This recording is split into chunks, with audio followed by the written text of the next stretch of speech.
La fin d'année s'annonce chargée pour Emmanuel Macron. Parmi les dossiers prévus d'ici les vacances de Noël, le président devrait entamer le prééminent chantier de la réforme des retraites.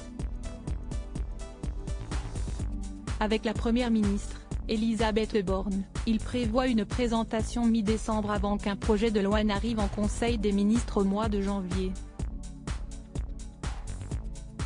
Comme l'ont rappelé nos confrères du Parisien, ce jeudi 1er décembre, cette réforme reste l'un des sujets les plus importants mais aussi les plus risqués de cette première partie du second quinquennat du chef de l'État. Et pour cause, ses opposants politiques ne semblent pas près de lui simplifier la tâche. Pour faire passer sa réforme coûte que coûte, malgré son absence de majorité absolue à l'Assemblée nationale, Emmanuel Macron pourrait néanmoins envisager une autre option, ne pas présenter la réforme dans un projet de loi ad hoc, mais caser le texte dans un projet de loi de financement de la sécurité sociale rectificatif, PLFSSR. De quoi lui permettre d'utiliser un 49. 3.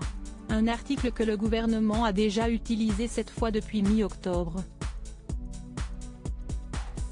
La majorité relative ne nous conduit pas à être empêchés de mener les réformes nécessaires pour le pays, a justifié Elisabeth Borne, mardi 29 novembre, lors d'une réunion de groupe à l'Assemblée nationale, devant les députés Renaissance.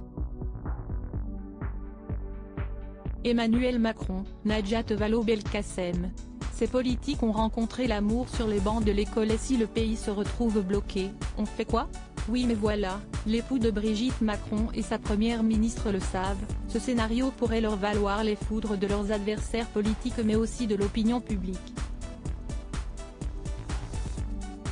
En effet, ces derniers temps, entre les menaces de grève, la hausse des prix et de l'inflation, les éventuelles coupures d'électricité et le retour des cas de Covid, les Français sont déjà plus que tendus. Si le pays se retrouve bloqué pendant des semaines, comme à l'hiver 2019-2020 avec le projet de réforme d'Édouard Philippe, on fait quoi? A déploré un député de la majorité, avant de conclure, je suis déjà fatigué à la simple évocation de ce nouveau rapport de force.